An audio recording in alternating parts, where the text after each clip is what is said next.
datang kembali di Syariah Cast. Ya, Masya Allah, bismillahirrahmanirrahim. Alhamdulillah, terima kasih.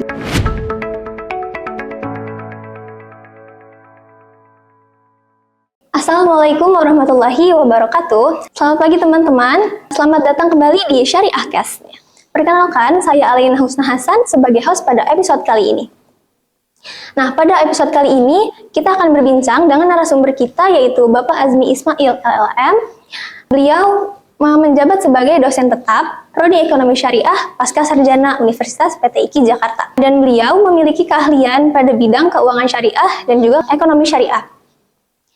Selanjutnya, riwayat pendidikan beliau diantaranya ada S1 di Al-Azhar University, Kairo, Mesir, lalu S2 di Omdurman Islamic University, Sudan, dan yang terakhir S3 di University of Bah Al-Ruda, Sudan. Oke, selamat datang Bapak Azmi. Terima kasih telah meluangkan waktunya ya Pak. Iya, Mbak. Oke, untuk tema kali ini kita akan masuk ke topik yang super aplikatif nih teman-teman. Topik yang sangat dekat dengan kehidupan kita sehari-hari, yaitu keuangan syariah dalam perspektif fikih. Pasti beberapa ada yang bertanya-tanya ya, kenapa sih topik ini penting? Karena sekarang kita sudah tidak asing ya dengan istilah keuangan syariah, seperti investasi syariah, lalu ada fintech syariah, bahkan bank syariah juga kan. Nah, semuanya ini menawarkan solusi keuangan berbasis prinsip Islam. Tapi apakah kita benar-benar sudah memahami fondasi fikih di balik tersebut? Nah, untuk menjawab pertanyaan-pertanyaan ini, kita langsung saja bahas pada diskusi kita kali ini bersama Bapak Azmi. Oke, baik Pak. Sebelum kita masuk ke pembahasan yang lebih spesifik, saya ingin bertanya yang lebih mendasar dulu ya Pak. Ya. Ini biasanya yang sering muncul di benak para mahasiswa nih. Kan sudah saya sebutkan tadi, bahwa kita tuh sudah sering mendengar yang namanya keuangan syariah ya Pak. Ya. Nah, itu kira-kira dalam perspektif fikih, bagaimana sih konsep keuangan syariah yang sebenarnya? Silakan Pak. Ya, Masya Allah, bismillahirrahmanirrahim. Alhamdulillah, terima kasih. Ini sangat menyenangkan sekali bagi saya berbicara atau berdiskusi seputar keuangan dan seputar ekonomi dan keuangan syariah. Keuangan syariah itu ada dua kata, ada keuangan, ada syariah, finance, ya, kemudian syariahnya atau juga maliyah kalau bahasa Arabnya, maliyah, yaitu yang berbicara seputar uang dan keuangan gitu dia. Karena kalau kita bicara syariah itu sangat luas sekali gitu kan. Betul. Awal sosial, pernikahan, semua ibadat dan lain-lain. Tapi kalau sudah berbicara tentang keuangan, bahkan keuangan ini juga termasuk bagian kecil dari fikih muamalat namanya. Jadi dalam fikih itu, dalam syariah itu ada fikih dan ya fikih itu luas. Nanti ada fikih muamalat, ada fikih ibadat, ya kan? Fikih muamalat pun itu juga luas sekali. Nah, di antaranya apa? Fikih muamalat maliyah. Jadi fikih muamalat maliyah itu yang berkaitan dengan keuangan. Inilah mungkin fokus kalau kita bicara tentang keuangan syariah. Nah, kemudian keuangan bagaimana? Keuangan syariah sudah pasti kalau kita sudah bicara tentang keuangan kemudian dikaitkan dengan syariah berarti sudah pasti ya transaksi atau segala kegiatan keuangan tersebut harus dikaitkan dengan syariah, harus dipantau oleh syariah. Syariah itu apa ya? Hukum. Kalau kita bicara tentang hukum, nggak lepas dari yang 5 ini gitu kan. Wajib, apalagi sunnah, kemudian mubah, makruh dan haram. Seputar ini saja. Ya. Selama apapun kita belajar syariah pasti nggak lepas dari yang 5 ini. Gitu dia. Berarti kayak intinya itu ada dari 5 tersebut ya Pak? 5 hukum. Oke, baik. Nah, sekarang pertanyaan saya mengenai praktik keuangan modern nih Pak. Iya. Bagaimana sih cara kita mengidentifikasi suatu produk keuangan yang mengandung unsur-unsur larangan semacam riba, gharar, dan juga maisir? Masya Allah, ya. Karena kalau kita berkaca dari suatu kasus nih, jadi terdapat saham perusahaan properti dan real estate yang diperjualbelikan, tapi kan termasuk ke dalam daftar saham syariah. Padahal yang kita tahu, sektor properti itu umumnya melibatkan pembiayaan menggunakan sistem bunga. Itu kira-kira gimana cara mengidentifikasinya? Iya, caranya itu kalau saya melihat, yang pertama di Indonesia itu kan sudah ada. Kalau di Majelis Ulama itu ada DSN. Iya. Ya, Dewan Pengawas nasional. Nah, di DSN itu sudah mengkaji semuanya, bahkan sudah menyimpulkan aturan-aturan. Nah, jadi di antara larangan-larangan seperti yang sudah dikenal oleh kaum muslimin, memang banyak gitu kan. Cuman yang paling berat larangan itu adalah seperti riba. Riba itu bisa ditempatkan di nomor 1. Kemudian apalagi horor, kemudian qimar, perjudian, begitu dia. Nah, terus di Indonesia terutama itu kan sudah diatur. Ada yang saham syariah dan non syariah. Ada yang konven, ada yang syariah. Apapun ya bentuknya, properti atau apalah perusahaan-perusahaan lain. Nah, bahkan kalau di Indonesia itu sudah rapi sekali. Saham-saham syariah itu sudah dimasukkan ke dalam list apa atau kelompok DES namanya. Daftar efek syariah. Itu rapi sekali, ada itunya ya. Dan itu di update sekali setengah tahun atau berapa itu rapi sekali. Berarti kita nggak bingung lagi kaum muslimin atau mahasiswa-mahasiswa yang pengen beli saham. Kalau pengen yang beli saham syariah, udah lihat saja di daftar DES. DES itu daftar efek syariah, daftar itu aman. Syariah. Nah, terus nanti bagaimana gitu kan kalau perusahaan properti ini dia melanggar, udah kita harus melihat saja gitu kan, ada nggak ya unsur riba yang dilakukan dalam transaksi tersebut, perjudian, qimar atau gambling atau juga horor gitu kan. Nah, kalau memang ada ya berarti perusahaan ini dia sebenarnya akan berurusan dengan siapa? Dengan itu tadi, dengan DSN, kemudian MUI atau OJK yang mengatur ya, istilahnya segala peraturan yang ada di Indonesia itu saja. Yang menetapkan standarnya ya. Iya, standarnya. Oke. Nah, pas banget nih teman-teman. Pertanyaan selanjutnya itu saya juga penasaran tentang DSN MUI nih Pak, pas banget. Kalau dari contoh tadi kan memang kebetulan di Indonesia sendiri kita punya yang namanya DSN MUI tadi ya. Itu kan bertugas mengeluarkan fatwa-fatwa atas dasar menetapkan standar oleh OJK tadi. Nah, yang ingin saya pahami lebih dalam nih, bagaimana sih sebenarnya kedudukan fatwa DSN MUI ini dalam hierarki sumber hukum Islam? Dalam hukum Islam secara umum ya teman-teman sekalian, fatwa itu dia pada awalnya dia tidak terlalu mengikat. Itu pada awalnya dulu ya, karena fatwa itu dia itu juga istilahnya diambil dari kebanyakan ya fatwa itu diambil dari ijtihad gitu loh. Ya, ijtihad itu ya bukan yang permanen dalam Islam gitu kan. Ya, karena kalau yang permanen itu sudah nggak perlu lagi diragukan gitu kan, kayak wajibnya sholat, wajibnya puasa Ramadan. Nah, biasanya fatwa-fatwa, terutama fatwa-fatwa yang berkaitan dengan permasalahan kontemporer, keuangan syariah, nah itu memang istilahnya kebanyakan sih gitu kan, kebanyakan diambil dari ijtihad. Ya, kalau itu misalnya fatwa tentang haramnya riba, kira-kira gimana? Ya, kaum muslimin sudah pada tahu gitu kan, riba itu haram, nggak perlu lagi difatwakan ya. Nah, jadi memang secara umum fatwa itu ya pada awalnya tidak terlalu mengikat, tetapi nah itu dia berubah nanti kalau dia fatwa itu sudah dilegalkan atau dikuatkan terutama oleh pemerintah di suatu negara. Itu prinsip dasarnya gitu kan. Nah, kalau sudah dikuatkan oleh majelis ulama di suatu negara, kemudian disetujui oleh pemerintah, maka dia untuk negara itu dia harus berlaku gitu, harus ditaati atau mengikat lah. Begitu dia pada awal. Berarti pada awalnya belum yang mengikat, sampai akhirnya tetap mengikat ya Pak? Iya, tetap mengikat karena kita juga harus mengikuti peraturan yang ada di sebuah negara. Oke. Berarti kita bisa ambil kesimpulan bahwa DSN MUI ini punya peran yang penting ya Pak? Iya, kuat sekali dalam menetapkan standar maupun fatwa. Nah, kemudian kan fatwa-fatwa ini bisa menjadi panduan bagi lembaga keuangan syariah dalam menjalankan transaksi ya Pak? Iya. Nah, dalam bicara soal transaksi, kita juga gak jauh-jauh dari akad nih Pak. Dan dalam keuangan syariah pun, akad kan jenisnya banyak banget ya Pak, dan itu juga fungsinya berbeda-beda. Seperti murabahah, mudorobah, dan lain-lain itu, boleh Bapak jelaskan gak perbedaan dari akad-akad tersebut yang secara mendasar gitu?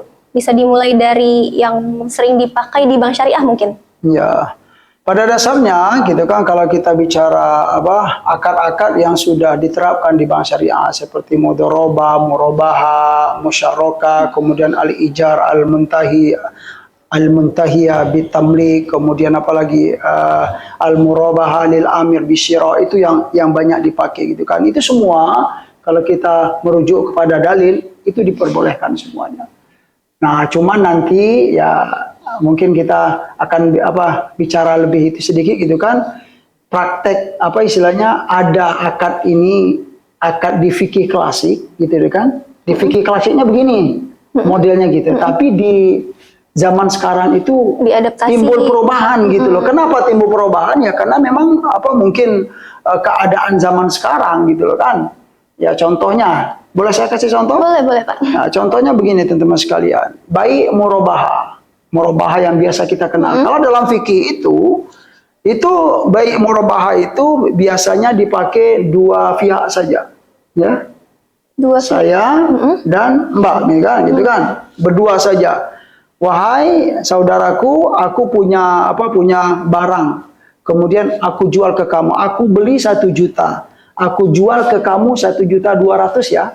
Yang 200 itu murabaha. Dia ngambil untung. Oh iya. Jadi antara dua pihak gitu kan. Berarti cukup dua pihak Dua aja saja, ya. itu yang ada di fikih gitu kan, yang kebanyakan di fikih. Tapi zaman sekarang kan sudah itu lagi berbeda. Yang banyak diperhatikan zaman sekarang itu tadi ya, al-murabaha lil amir bisyara, jual beli, yang mana jual beli itu dilakukan atas permintaan orang yang ingin membeli. Ada nasabah yang ketiga gitu loh. Oke. Nah, itu yang terjadi. Semacam reseller gitu kali ya Pak? Enggak, dia ini ada bank, ada dealer atau perusahaan penjual, kemudian ada nasabah. Oh, iya, Itu dia iya, bertiga. Berarti yang sekarang itu timbul Ada pihak ketiga. Ya kayak bank gitu loh, bukan yang si penjual saja. Nah, ini jadinya gitu kan, timbul permasalahan. Kan berarti ini bank. Bank itu menyiapkan dananya. Seolah-olah bank ini sebagai peminjam. Peminjam dari nasabah. Meminjamkan duit kepada nasabah. Itu yang terjadi. Nah, itu perubahan dan perubahan. Berarti perubahannya dari yang dua pihak ini nambah jadi Menjadi tiga pihak. Ya. Jual beli kredit pun juga begitu zaman sekarang. Benar. Ya, kayak jual beli kredit kan kita sudah berhadapan dengan pihak ketiga sekarang. Benar. Bukan yang kedua saja. Iya, Kalau yang kedua ini sangat jelas sekali gitu kan. Jual beli kredit itu kalau dalam fikih Islam 4 mazhab itu memperbolehkan. Yang dua pihak ya. Saya beli ini cicil ya gitu kan. Iya, Ya gitu. Dan harga cicil dengan harga kontan itu harga cicil lebih mahal. Enggak apa-apa dalam fikih Islam. Itu diperbolehkan. Nah, cuman kini kan ada pihak ketiga Jadi, yang mendanai, yang membiayai gitu. Itu dia. Nanti bisa kita singgung sedikit, akhirnya timbullah istilahnya perbedaan pendapat, ini boleh atau enggak gitu loh. Iya, karena munculnya Pihak ketiga tadi. pihak ketiga, ada muncul juga tantangan lain ya Pak? Iya, begitu dia.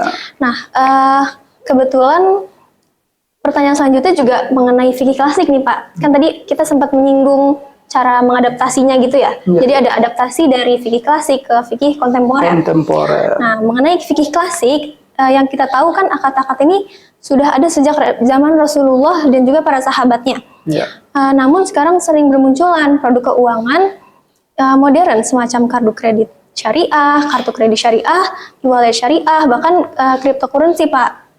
Nah, bagaimana cara ulama kontemporer ini mengadaptasi akad-akad klasik tersebut untuk produk-produk keuangan modern? Itu kira-kira gimana? Dan apa ada inovasi akad semacam multi akad untuk transaksi keuangan modern, Pak? Iya, kalau kita lihat memang